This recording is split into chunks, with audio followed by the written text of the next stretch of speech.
우리 지난 1년 반 동안 요한복음의 여정을 마치고 오늘부터는 사무엘서를 함께 나누고자 합니다. 이 사무엘서는 이스라엘 역사의 변화를 기술한 책이라고 할 수 있습니다. 왜냐하면 이스라엘의 왕정시대의 시작을 알리는 그 시작을 기술한 책이기 때문에 그렇습니다. 사무엘서에 등장하는 인물들 중에 대표적인 사람을 꼽자면 한나, 사무엘, 사울, 다윗입니다.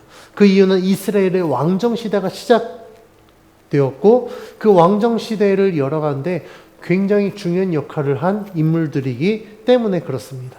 사무엘서를 통하여서 이스라엘의 역사적 변화가 이스라엘 백성들에게 어떤 영향을 가져다 주었는지, 변화의 과정에서 역할을 했던 사람들은 어떠한 역할들을 감당했는지 그 모습을 우리가 함께 살펴보고, 또한 우리들은 이 시대를 살아가는 그리스도인으로서 우리가 어떤 믿음을 가지고 어떤 역할을 감당해야 되는지에 대해서 함께 나누고자 합니다.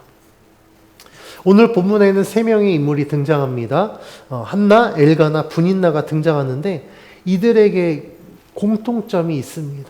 그 공통점은 무엇이냐면 서로 다른 부분이지만 각자의 인생에서 결핍을 갖고 있다라는 사실입니다. 오늘 본문의 내용을 통해 이들이 갖고 있는 결핍은 무엇인지, 또한 그 결핍에 대해서 어떻게 대처하는지 함께 살펴보려고 합니다. 오늘 본문은 사무엘서를 시작하면서 사무엘 선지자의 탄생 배경을 알려주는 내용이 기록되어 있습니다.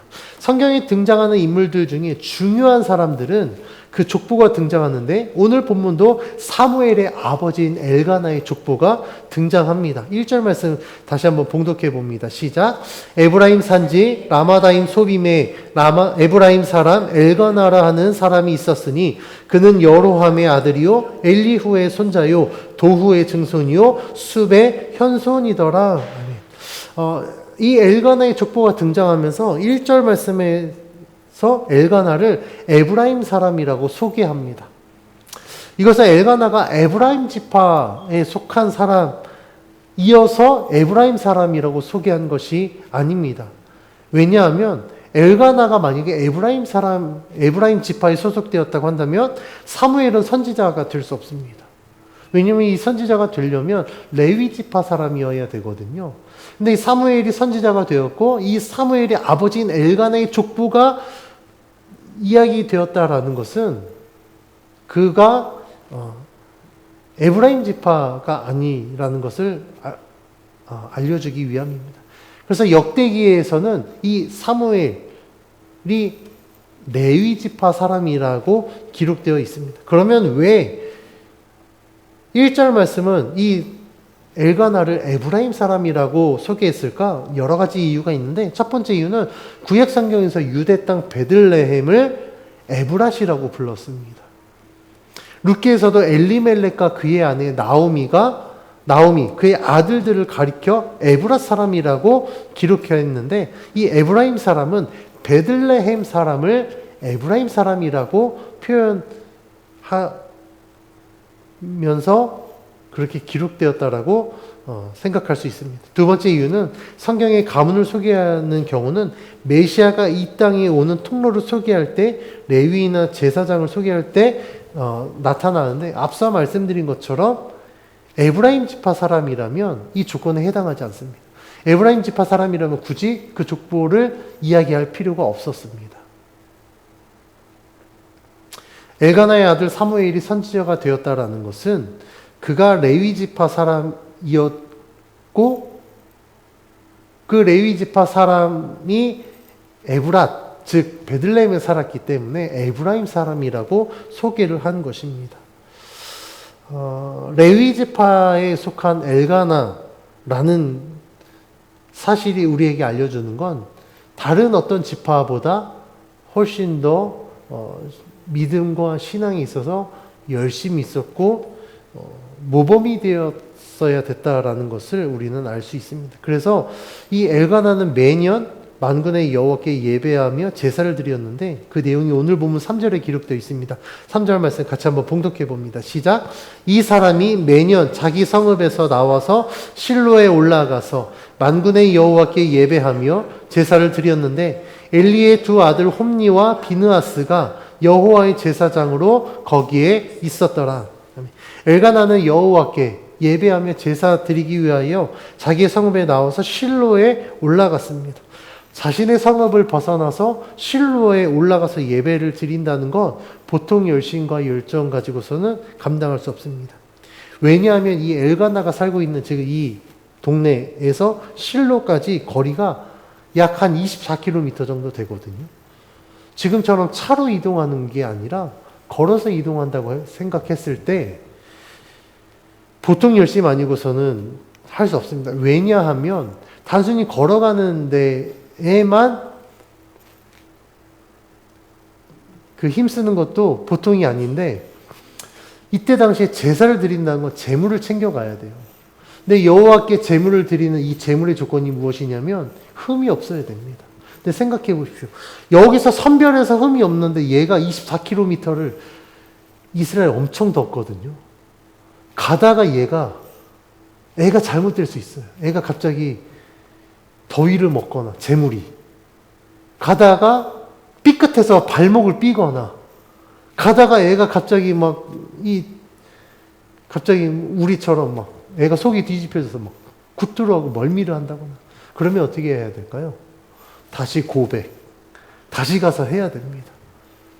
그러니까 이게 내가 가는 것도 가는 거지만 이 재물을 선별해서 거기까지 가는데 재물이 온전하게 하기 위해서 엄청난 신경을 써야 됐습니다. 지금처럼 무진동 차량, 얼마 전에 푸바오가 공항까지 가는 데 있어서 굉장히 신경 써서 가는 것처럼 그런 장비들이 있으면 상관이 없겠지만 이때 당시에 그런 게 없었거든요.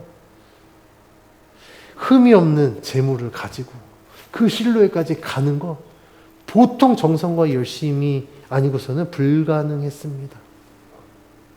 그런데 이렇게 열심이었고 이렇게 정성을 들인 엘가나 그의 영적인 상태는 온전하지 못했을 겁니다. 왜냐하면 이 엘가나가 살았던 당시 상황이 영적으로 온전하지 못했기 때문에 그래요. 오늘 본문에서도 그 상황을 설명해 주는데 그가 제사를 드릴 때 그 제사를 담당했던 제사장이 엘리의 두 아들 홈니와 비느하스였습니다. 3절 말씀에 홈니와 비느하스가 그때 당시에 제사장이었다라고 이야기하는 이유는 그때의 영적인 그때의 시대의 상을 말해주기 위해서 기록했습니다.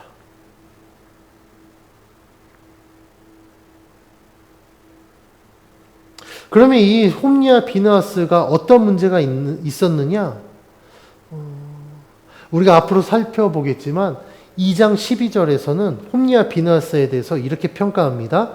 엘리의 아들들은 행실이 나빠 여호와를 알지 못하더라. 아멘. 홈니와 비느하스는요 행실이 나빠서 여호와를 알지 못했습니다. 그런데 그들이 지금 어떤 위치에 있다고요? 제사장의 위치에 있다고요. 제사장은 그때 당시에 이 이스라엘 백성들의 그 신앙을 주관하는 자들이요. 예배를 주관하는 자였습니다. 지금으로 따지면 목사인데 그 목사가 행실이 나빠서 하나님을 알지 못함에도 불구하고 예배를 집례하고 목회를 하고 있다는 거예요. 여러분 한번 생각해 보십시오. 만약에 제가 행실이 굉장히 못됐습니다. 하나님 알지 못해요. 근데 제가 담임하는 교회, 여러분들 그 교회에 나가고 싶으십니까? 아무도 그러고 싶지 않을 거예요. 왜요? 우리가 교회에 나와서 예배를 드리는 것, 목회자를 통해서 성경을 배우는 건 무엇입니까? 우리가 바른 신앙, 온전한 삶을 살기 위해서 이거든요. 그래서 목회자를 통해서 말씀을 듣고 어떤 그런 영적인 공급을 받는데 이 목회자가 잘못되면요. 그 자리에 있는 성도들 다 잘못된 겁니다. 그러니까 제가 이 엘가나가 영적으로 온전하지 못했다라고 말씀드린 이유는 그때 당시 이렇게 열심으로 예배를 아무리 예배를 드리고 제사를 드린다 할지라도 그 제사를 주도하는 집례하는 홈리와 비나스가 제대로 되지 못했기 때문에 그의 예배는 온전하지 못했다라는 거예요. 이 행실이 나쁜 제사장이 어떻게 제사 드리는 자들을 선한 길로 인도할 수 있겠습니까? 행실이 나빠서 하나님을 알지 못하는 자가 어떻게 사람들에게 하나님을 알게 하겠냐는 거예요. 그들은요, 영적인 지도자뿐만 아니라 성도로서도 자격이 없는 사람들이었습니다. 그런데 그들이 지금 홈리와 비느하스가 제사장이 되어 엘가나가 드리는 제사를 주도했습니다. 그러니 엘가나의 신앙 상태 온전하지 못했을 겁니다. 엘가나가 그래서 이러한 영적으로 충만하지 못했기 때문에 아마 그의 삶도 하나님 중심이 되지 못했을 겁니다. 왜냐하면 그가 한나에게 하는 말을 통해서 알 수 있는데 한나가 굉장히 괴로워할 때 엘가나는 한나에게 이렇게 제안합니다. 오늘 본문 8절 말씀 같이 한번 봉독해 봅니다. 시작. 그의 남편 엘가나가 그에게 이르되 한나여 어찌하여 울며 어찌하여 먹지 아니하며 어찌하여 그대의 마음이 슬프냐 내가 그대에게 10 아들보다 낫지 아니하냐 하니라. 아멘. 한나는요 지금 자녀가 없어서 아내로서 역할을 다하지 못하고 심지어 엘가나의 두 번째 부인인 분인나가 한나를 시기하고 격분하게 해서 굉장히 괴로운 상태에 놓여져 있습니다. 그런데요 한나가 괴로워하는 이유 중에 가장 큰 이유는 한나에게 하나님께서 자녀를 주지 않았기 때문에 그에게 임신하지 못하게 했기 때문에 사실 한나는 가장 괴로웠던 겁니다. 그런데 엘가나는요 즉 이 상황을 알지 못한 거예요. 그래서 한나가 괴로워했을 때 엘가나는요 그 문제에 대한 답을 어디서 찾으려고 하냐면 자신에게서 찾으려고 합니다. 엘가나는 한나를 너무나 사랑한 나머지 자녀를 갖지 못한 분인나와 그의 자녀들보다 한나를 더 사랑하고 아꼈기 때문에 내가 이만큼 사랑하고 내가 당신을 위해서 이만큼 하니까 오히려 낫지 않겠냐 라고 이야기하는 거예요. 요즘 시대에 찾아볼 수 없는 굉장한 애처가 임에는 분명합니다. 그런데 한나에게 있어서 가장 괴로운 문제는 하나님께서 그를 임신하지 못하게 했기 때문에 괴로운 거였거든요. 그러면 이 문제를 어떻게 해결해야 되겠습니까? 누구를 통해서 해결해야 되죠? 하나님을 통해서 해결했었어야 됩니다. 근데 엘가나의 해결책은요, 하나님이 아니라 자기 자신에게 있어서 자신을 통해서 해결하려고 했던 겁니다. 만약에 엘가나가 영적으로 충만한 사람이었다고 한다면 이 문제의 상황의 원인을 분명히 알고 있었을 겁니다. 그래서 한나에게 내가 당신을 분인나보다 그녀가 낳은 자녀들보다 더 사랑하니 나로 만족하면 안 되겠소라고 말할 것이 아니라 당신의 그 아픔을 그 괴로움을 내가 같이 기도하겠습니다.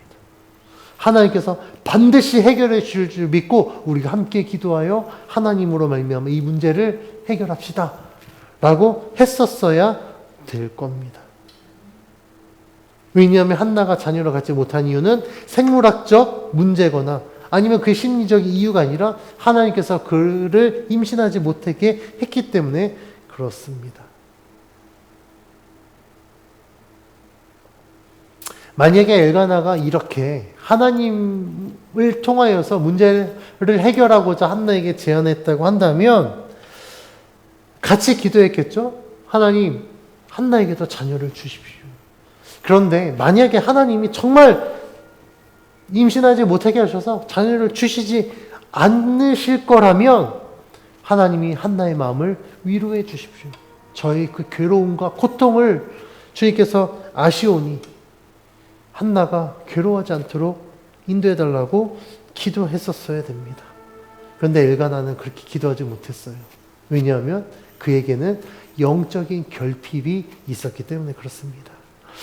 엘가나에게 영적인 결핍이 있었다고 한다면 그의 두 번째 부인인 분인나는요, 엘가나의 애정과 관심에 대한 결핍이 있었습니다. 당시 이스라엘은 사실 일부 일처제였거든요. 그런데 특별한 경우에는 일부 다처제가 허용이 되었습니다. 여러 가지 이유가 있었지만 가장 대표적인 이유는요, 오늘 본문에 나온 것처럼 첫 번째 부인이 자녀를 낳지 못하면 두 번째 부인을 통해서 자녀를 낳았어야 됐기 때문에 일부 다처제가 허용이 되었습니다. 오늘 본문의 내용으로 미루어 보아 한나가 자녀를 출산하지 못하자 아마 엘가나는 두 번째 부인인 분인나와 결혼하여서 분인나를 통해서 자녀를 낳았던 것 같아요. 근데 분인나는 엘가나에게 한나가 하지 못한 자녀의 출산에 이 선물을 안겨주었지만 사랑을 받지 못했습니다. 이런 상황은 오늘 본문의 5절에 기록되어 있는데 5절 말씀 같이 한번 봉독해 볼게요. 시작. 한나에게는 갑절을 주니 이는 그를 사랑함이로라. 그러나 여호와께서 그에게 임신하지 못하게 하시니. 아멘. 방금 봉독한 대로 한나를 향한 엘가나의 사랑은요, 굉장히 컸습니다. 그래서 제사를 드리고 그 제물을 이제 나누는데 그 분깃을 나눌 때 분인나와 그의 자녀에게 주고 한나에게는 얼마큼 줬다고요? 갑절을 줬다고요. 왜요? 한나를 그만큼 사랑했으니까. 이 모든 광경을 바라보고 있는 분인나의 마음이 어땠겠습니까? 굉장히 속이 부글부글 끓었겠죠? 내가 한나가 하지 못하는 일을 내가 했는데 나는 안 사랑하고 한나만 사랑한다? 분인나는요, 굉장한 질투를 했을 겁니다. 그래서 분인나는 한나를 괴롭히는데 오늘 본문 6절은 이렇게 기록하고 있습니다. 6절 말씀 같이 한번 봉독합니다. 시작. 여호와께서 그에게 임신하지 못하게 하심으로 그의 적수인 분인나가 그를 심히 격분하게 하여 괴롭게 하더라. 아멘. 분인나는요, 엘가나로부터 받지 못한 사랑을, 그 불만을 누구에게 풀었냐면 한나에게 풀었습니다. 그녀는 자녀를 출산한 이 우월적 지위를 이용해서 한나를 굉장히 괴롭혔어요. 근데 구약 성경에 이러한 장면이, 이러한 상황이 오늘 본문 외에도 등장합니다. 아브라함의 아내 사라가 출산하지 못하여서 그의 여종 하갈을 동침해서 아들을 낳았죠. 그리고 야곱의 아내, 야곱에게는 아내 둘이 있었습니다. 레아와 라헬이 있었는데 자녀를 출산하지 못하는 가운데 레아가 막 순풍순풍 아들 낳았을 때 라헬은 자녀를 낳지 못했거든요. 그때 자녀를 낳지 못한 자를 남편이 더 사랑했지만 그 자녀를 낳은 이 부인들이요, 이 자녀 출산의 우월적 지위를 이용해서 상대적으로 더 괴롭게 하였습니다. 오늘 본문에서도 분인나는 한나를 굉장히 괴롭게 합니다. 왜냐하면 엘가나의 사랑을 독차지하지 하고 있는 한나에 대한 시기와 질투 때문에 그렇습니다. 분인나에게는요, 엘가나에게 필요한 자녀를 출산했습니다. 한나가 하지 못한 일을 했어요. 근데 그에게는 결핍이 있었어요. 어떤 결핍이요? 남편의 애정을, 관심을 받지 못하는 이 결핍이 있었습니다. 그러니까 아무리 자녀를 낳아도 정말 분인나가 엘가나에게 필요한 그 대를 이어가는 엄청난 지금 일을 해줬음에도 불구하고 그 일을 감당하지 못하는 한나가 받는 사랑을 받지 못하니까 결핍이 있었던 거예요. 그래서 분인나가 자신이 갖고 있는 이 결핍에 대한 문제를 한나에게 풀면서 그를 굉장히 괴롭게 했던 겁니다. 세 번째 등장하는 이 한나는 어떤 결핍이 있었습니까? 한나는요, 자녀를 출산하지 못하는 결핍이 있었습니다. 당시에 자녀를 갖지 못하는 건 굉장히 큰 문제였습니다. 심각한 문제였어요. 왜냐하면 당시에 자녀를 낳는 것은 하나님께서 그를 축복하고 하나님께서 그에게 주신 굉장히 큰 은혜였기 때문에 그렇습니다. 그래서 시편 127편 3절에서는 이렇게 기록하고 있습니다. 보라, 자식들은 여호와의 기업이요 태의 열매는 그의 상급이로다. 자식들이 여호와의 기업이고 태의 열매는 그의 상급이다. 그러니까 자식은 하나님이 주신 가장 큰 복으로 여겨졌어요. 그런데 한나에게는 자식이 없습니다.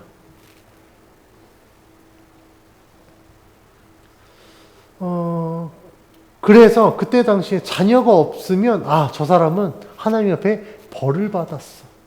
그러니까 이 자녀가 없는 것은요, 그때 당시에 징벌적 개념으로 이해가 되었습니다. 근데 오늘 본문의 상황은 좀 다릅니다. 왜냐하면 한나가 자녀를 출산하지 못한 건 하나님께 벌을 받아서가 아니거든요. 왜 자녀를 출산하지 못했습니까? 하나님께서 그를 임신하지 못하게 하셨어요. 이유는 알 수 없어요. 왜 하나님께서 그렇게 하셨는지 이유는 알 수 없습니다. 그런데 중요한 건 벌을 내려서 임신을 못한 것이 아니라 하나님께서 태의 문을 열어주지 않으셨기 때문에 한나는 임신을 하지 못했던 겁니다.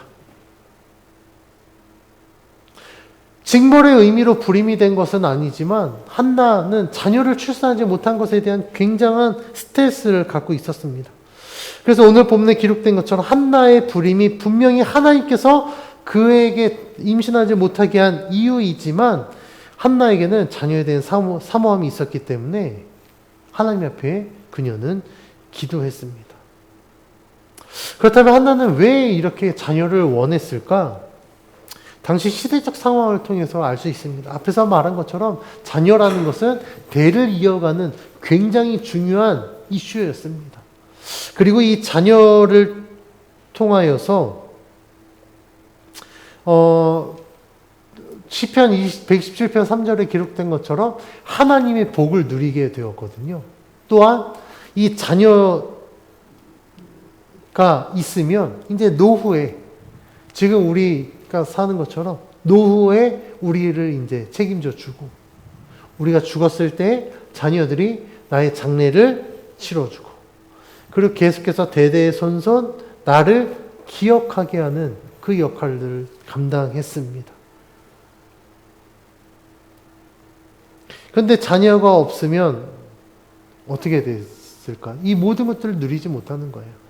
그 중에서도 한나에게 있어서 가장 괴로운 문제는 하나님이 벌하셔서 자녀를 갖지 못한 것이 아닌데 이 모든 상황을 사람들이 다 알지 못하잖아요. 하나님이 임신하지 못하게 하셔서 자녀를 출산하지 못한 이 사실을 알지 못하니까 사람들은 야, 한나가 하나님 앞에 뭔가 죄를 지었던 게 분명해. 겉으로는 되게 기도하는 사람인 것 같은데 아니야, 뒤에서 호박씨 깠는지도 몰라. 이런 사람들의 시선이 괴로웠을 거예요. 나는 하나님 앞에 떳떳하고 나는 정말 하나님 앞에 열심으로 기도함에도 불구하고 하나님이 자녀를 주시지 않는데 사람들은 야, 한나가 잘못한 게 많은가 봐. 한나가 뒤에서 호박씨 깠나 봐.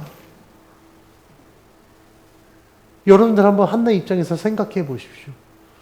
얼마나 괴로웠겠습니까? 얼마나 억울했겠냐는 거예요.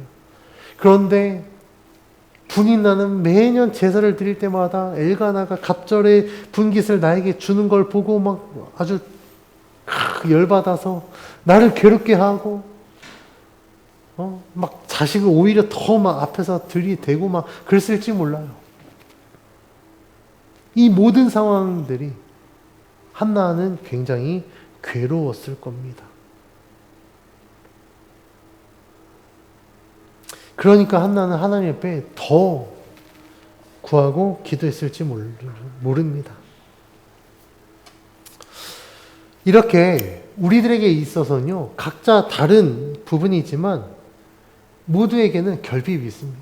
엘가나에게 영적인 결핍, 분인나는 남편의 사랑과 애정에 대한 결핍, 한나는 자녀에 대한 결핍이 있는 것처럼 우리들에게도 다양한 결핍이 있다라는 거예요.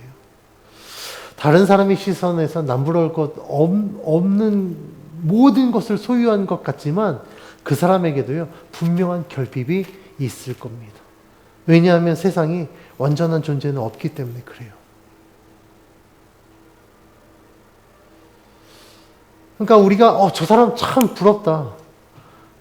우리가 이제 사우디아라비아의 왕세자 미스터 에브리띵이라고 별명을 갖고 있는 정말 모든 걸 다 할 수 있는 왕세자, 결핍이 없을까요? 있을 겁니다. 근데 사람들은 되게 부러워요. 그런데 그것은요, 상대적으로 내가 소유하고 싶으나 나에게 없는 걸 저 사람이 갖고 있으니까 아, 저 사람은 참 남부러울 거 없다라고 생각할지 모르겠지만 그에게도 분명히 결핍이 있다라는 겁니다. 그런데 중요한 것은요, 모두에게 결핍이 있는데 이 결핍의 문제를 어떻게 극복하느냐, 그 결핍을 어떻게 우리가 대응하느냐에 따라서 그 문제 때문에 주저앉을 수도 있고 오히려 그 문제 때문에 더 성장할 수도 있게 될 겁니다. 먼저 엘가나를 한번 볼까요? 매년 여호와께 예배하고 제사를 드리는 것으로 그는 자신의 영적인 결핍을 채우려고 했을지 모르겠습니다. 제사에 대한 엘가나의 열심과 정성은요, 열정은 분명히 대단한 겁니다. 쉽게 할 수 없는 거예요. 하지만 당시 상황을 보면 행실이 나빠서 여호와를 알지 못하는 이 홈리와 비나스 때문에 엘가나의 영적인 결핍은 절대 채워질 수 없었습니다. 만약에 엘가나가 좀 영적으로 좀 깨어 있었다고 한다면 엘가나의 영적인 결핍은 홈리와 비나스를 통해서 드리는 이 제사로 그 영적인 결핍을 채울 것이 아니라 하나님과 나와 1대1 관계에서 영적인 결핍을 채웠었어야 됩니다. 1년에 한 번 드리는 연례 행사인 제사를 통해서가 아니라 매일매일 나의 삶 속에서 나와 함께 하시는 그 하나님과 교통교제함을 통하여서 엘가나의 영적인 결핍을 채웠었어야 된다라는 거예요. 왜냐하면 매일매일 내가 하나님 옆에 기도하고 하나님의 말씀에 순종하는 삶을 통하여서 하나님께서 분명히 엘가나의 삶 속에 역사하실 것이거든요. 그러면 이 엘가나는 자신의 삶에서 제사 때 받는 은혜보다 훨씬 더 큰, 훨씬 더 대단한 은혜들을 삶에서 경험하게 됐을 겁니다. 근데 엘가나에게는 이러한 노력이 보이지 않았습니다. 분인나의 경우를 한번 살펴볼까요? 분인나가 남편의 관심과 애정에 대한 결핍을 해결하기 위해서 엘가나가 사랑하는 한나를 괴롭혀서 그 정적을 제거하고 그 사랑을 내가 독차지해야지, 이런 방법을 세울 것이 아니라 다른 방법이었으면 어땠을까? 오히려 한나보다 더 신실함으로, 더 겸손함으로 행동했다면 엘가나의 사랑과 이 애정을, 관심을 받을 수 있지 않았을까 싶습니다. 네, 한나는 어떻게 했습니까? 한나는요, 자신의 불임의 문제를 가지고 세상적인 방법으로 해결하지 않았습니다. 자신의 힘으로 그것을 해결하려고 하지 않았습니다. 한나는요, 그 문제를 가지고 하나님 앞에 기도했습니다. 그 내용이 10절, 11절에 기록되어 있는데 1장 10절, 11절 말씀 우리 같이 한번 봉독해 봅니다. 시작! 한나가 마음이 괴로워서 여호와께 기도하고 통곡하며 서원하여 이르되 만군의 여호와여, 만일 주의 여종의 고통을 돌보시고 나를 기억하사 주의 여종을 잊지 아니하시고 주의 여종에게 아들을 주시면 내가 그의 평생에 그를 여호와께 드리고 삭도를 그의 머리에 대지 아니하겠나이다. 아멘. 한나는요, 자신에게 있는 결핍의 문제를 인간적인 방법으로 해결하지 않았습니다. 어떻게 했습니까? 하나님께 그 문제를 가지고 기도했어요. 방금 봉독한 11절에 기록된 것처럼 한나는 하나님께서 자신의 고통을 돌보시고 자신을 기억하셔서 잊지 않으시고 반드시 자신의 문제를 해결해 주실 것이라는 믿음의 확신이 있었습니다. 그녀는 하나님께서 나를 임신하지 못하게 하셨다고 한다면 하나님께서 이 문제도 해결해 주실 줄 믿었기 때문에 그 문제 상황, 자신의 이 결핍의 상황을 하나님 앞에 내어놓은 거예요. 비록 자신의 상황이 몹시 괴롭고 절망적이지만 그 문제의 상황을 하나님께서 주셨음에도 불구하고 한나는요, 하나님을 원망하지 않았습니다. 그리고 포기하지 않았습니다. 하나님 앞에 기도했습니다. 오늘 본문에 등장하는 이 세 사람의 결핍의 문제는 다 달랐습니다. 그런데요, 해결하는 방식도 다 달랐어요. 엘가나와 브닌나는 자신의 생각에서, 자신의 힘으로 그 결핍의 문제를 해결하려고 했습니다. 반면에 한나는 하나님의 방법으로 자신의 결핍을 해결하려고 노력했습니다. 한나가 이렇게 한 이유는 무엇일까요? 그 문제를 내가 해결할 수 없기 때문에 그래요. 그리고 한나가 기도한 것처럼 그 결핍의 상황을 주신 분도 하나님이시라면 해결하실 분도 하나님이시기 때문에 그 모든 문제 상황을 가장 잘 아시고 지금 내가 얼마나 괴로워하는지, 얼마나 고통스러운지, 이 문제가 해결되었을 때 내가 얼마만큼 기뻐하게 될 수 있을지까지도 하나님이 가장 잘 아시니까 하나님 앞에 그 문제를 내어놓은 겁니다. 한나가 이렇게 하나님 앞에 기도한 것처럼, 이렇게 내어놓은 것처럼 자신의 결핍을 세상적인 방법으로 해결하거나 사람에게 의지할 것이 아니라 우리는 하나님 앞에 내려놔야 됩니다. 모든 사람에게는 분명한 결핍이 있습니다. 그런데 나의 결핍은 세상이나 주변 사람들이 알아주거나 해결해 줄 수 없습니다. 안다고 해서 그 문제에 대한 답을 그들이 줄 수 없다라는 겁니다. 엘가나의 영적 결핍을 제사장들이 채우지 못했고, 브닌나의 이 남편의 애정에 대한 관심과 이 결핍을 엘가나가 채우지 못했습니다. 자녀에 대한 한나의 결핍 또한 엘가나가 채우지 못했습니다. 사람마다 갖고 있는 결핍의 원인은 다르지만 그것을 해결하는 해결책은 한 가지입니다. 그것은 한나가 기도한 것처럼 하나님 앞에 기도하는 것입니다. 한나의 기도의 내용처럼 나의 고통을 돌보시고 나를 기억하사 잊지 않으시고 나의 문제를 해결해 주시는 하나님 앞에 기도했을 때 나의 모든 문제는 하나님의 방법으로 해결되어질 줄 믿습니다. 나의 결핍의 원인과 해결 방법을 잘 알고 계시는 하나님께 기도했을 때 우리의 모든 문제가 해결되어지고 낙심하거나 포기하지 않고 믿음으로 기도하는 자에게 하나님은 반드시 응답하십니다. 여러분들의 삶에서도 이러한 결핍들이 있으십니까? 그 결핍이 채워지지 않아 아직도 마음에 상처가 있으십니까? 그 상처들로 인해서 힘들고 낙심하고 있습니까? 위로와 평강이 하나님께서 우리의 모든 문제들 가운데 그 아픔들 위로하시고 채워주실 줄 믿습니다.